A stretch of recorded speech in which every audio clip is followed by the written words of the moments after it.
নমস্কার, তন্দ্রা লিটল ওভেনে আপনাদের সকলকে স্বাগত। সকালে জলখাবারে রুটির সাথে একটা তরকারি করে নিলাম। এই তরকারিটা করা একদম সহজ, যে কেউ পারবে করতে, আর খেতে কিন্তু অসাধারণ লাগে। আমি আজকে তৈরি করলাম আলু, পটল আর একটু পনির ছিল বাড়িতে, সেই দিয়ে একটা নিরামিষ ডালনা। এই তরকারিটা দিয়ে সকালে জলখাবার হবে। আসুন তাহলে দেখে নিই রেসিপিটা। এখানে 250 গ্রাম মতন পটল আছে। এই পটলগুলি আমি ভালো করে ধুয়ে পরিষ্কার করে নিয়ে এসেছি। এই পটলগুলি দিয়ে আজকে আমি তরকারিটা করব। চলুন তাহলে দেখে নিই। পটলগুলিকে আধা খোসা ছাড়িয়ে এইভাবে ছোট ছোট টুকরো করে নিয়ে এসেছি। আর নিয়েছি এর সাথে সেদ্ধ করা একটা আলু আর একটা টমেটো নিয়েছি, আর আছে কাঁচা লঙ্কা, আর একটু পনির আছে। পনিরটা বাড়িতে ছিল, তাই ওটাও এর মধ্যে দিয়ে দিলাম। কড়াতে সর্ষের তেল দিয়ে দিলাম। তেলটা একটু গরম হলে এর মধ্যে আমি আলুটা দিয়ে নুন আর একটু হলুদ দিয়ে ভেজে নিচ্ছি। আলুটা আমি একটু লাল লাল করে ভেজে তুলে নেব। এই মুহূর্তে আপনারা কে কোথা থেকে আমার এই রেসিপিটা দেখছেন প্লিজ একটু কমেন্ট বক্সে কমেন্ট করবেন, আমার তাহলে খুব ভালো লাগবে। আর নতুন কোনো বন্ধু প্রথমবার আমার চ্যানেলটাকে দেখে থাকলে আপনাকে একটা বিগ হাগ জানাচ্ছি। চ্যানেলটাকে সাবস্ক্রাইব করে নেওয়ার জন্য অনুরোধ রইল। পাশে বেল আইকনটা অ্যাক্টিভেট করে নেবেন, যাতে পরবর্তী আমার সমস্ত রেসিপি নোটিফিকেশন সবার আগে আপনার কাছে এসে পৌঁছয়। আর আপনি যদি ফেসবুক থেকে দেখে থাকেন তাহলে ফলো অপশনটা ক্লিক করবেন আর একটা লাইক দেবেন, তাহলে আপনি আমার সাথে জুড়ে যাবেন। আলুটা তুলে নেওয়ার পর সামান্য একটু তেল ছিল, তার মধ্যে আমি পটলটা ভেজে তুলে নিচ্ছি। একটু ঢেকে দিলাম যাতে তাড়াতাড়ি সেদ্ধ হয়ে যায়। 1 মিনিট বাদে আমি ঢাকা খুলে আবার একটু উল্টে পাল্টে দিচ্ছি। এইভাবে উল্টে পাল্টে খানিকক্ষণ ভেজে নেব, পটলটা ভাজা হয়ে যাবে।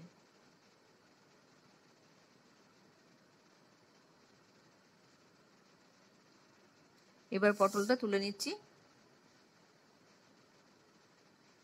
সকালে জলখাবারের জন্য এই তরকারিটা রুটি বা পরোটার সাথে বেশ ভালো লাগে খেতে। পটলগুলি তুলে নিলাম। এবার আমি কড়াতে আবার তেল দিচ্ছি। কড়াতে 1 টেবিল স্পুনের মতন সর্ষের তেল দিয়ে দিচ্ছি। তেলটা একটু গরম হলে আমি এর মধ্যে পনিরগুলো দিয়ে ভেজে নেব। এর মধ্যে একটু হলুদ গুঁড়ো দিচ্ছি আর একটু নুন দিয়ে দিচ্ছি, দিয়ে ভালো করে মিশিয়ে ভেজে নেব। পনির খুব বেশিক্ষণ ভাজবো না, পনির বেশিক্ষণ ভাজলে পনির চিবড়ি চিবড়ি হয়ে যায়, তাই হালকা করে ভেজে আমি পনিরগুলোকে তুলে নিচ্ছি। এই আপনারা যারা এখনো পর্যন্ত আমার চ্যানেলটাকে সাবস্ক্রাইব করেননি, ঝটপট সাবস্ক্রাইব করে নিন। আপনাদেরকে আমাদের মাঝে দেখতে পেলে আমাদের খুব ভালো লাগবে। এইভাবে আমার পনিরগুলো ভাজা হয়ে গেল, এবার আমি তুলে নিচ্ছি।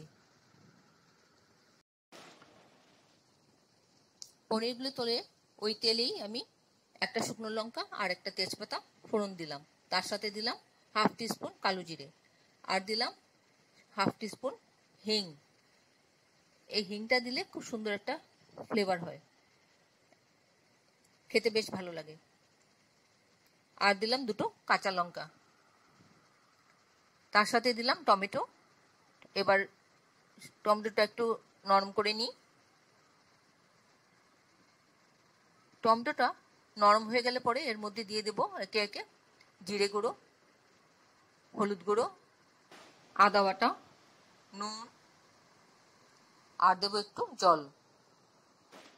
সবটা এবার একসাথে মিশিয়ে একটু মশলাটা ভাজা ভাজা মতন করে নেব। তার সাথে টমেটোটাও গলে যাবে।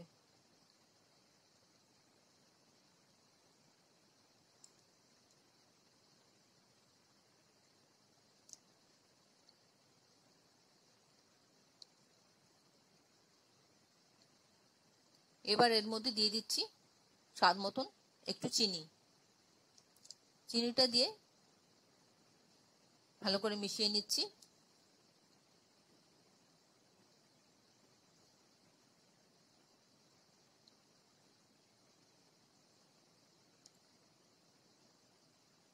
ভালো করে মেশানো হয়ে গেলে এর মধ্যে দিয়ে দেব ভেজে রাখা পটল আর আলু। এবার সবটা মশলা একসাথে ভালো করে মিশিয়ে কষিয়ে নেব।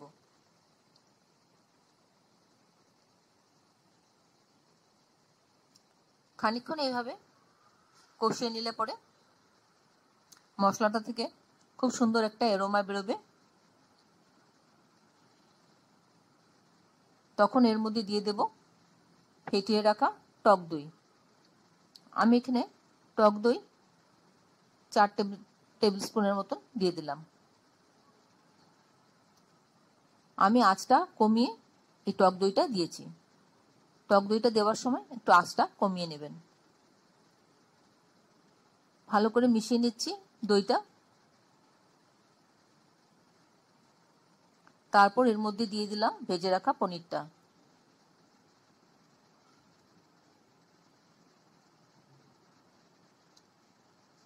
এইভাবে মশলাটা খানিকক্ষণ কষিয়ে নেব।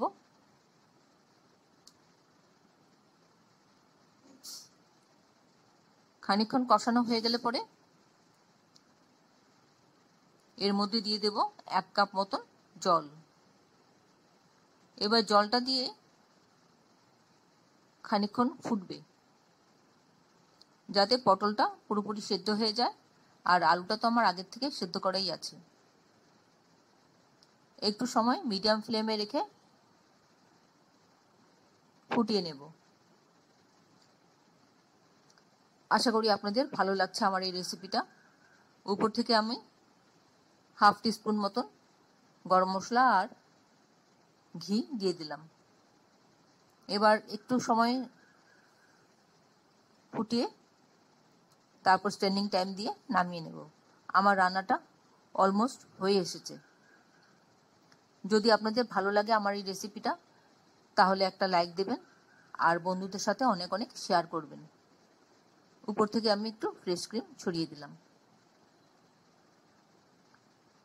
অবশ্যই একবার এভাবে করে খেয়ে দেখবেন, বেশ ভালো লাগে রুটি বা পরোটা সাথে খেতে। এতক্ষণ ধৈর্য ধরে আমার এই রেসিপিটা দেখার জন্য আপনাদেরকে অসংখ্য অসংখ্য ধন্যবাদ। আপনারা সকলে ভালো থাকবেন, সুস্থ থাকবেন, ঈশ্বরের কাছে এই কামনা করি। আর এই ধরনের নতুন নতুন রেসিপি দেখতে আমার চ্যানেলটাকে সাবস্ক্রাইব করে নেবেন, পাশে বেল আইকনটা অ্যাক্টিভেট করে নেবেন, যাতে পরবর্তী আমার সমস্ত রেসিপি নোটিফিকেশন সবার আগে আপনার কাছে এসে পৌঁছয়। তাহলে ভিডিওটা আজকে এখানে শেষ করছি। আবার দেখা হবে পরবর্তী রেসিপিতে। ভালো থাকবেন সবাই। নমস্কার।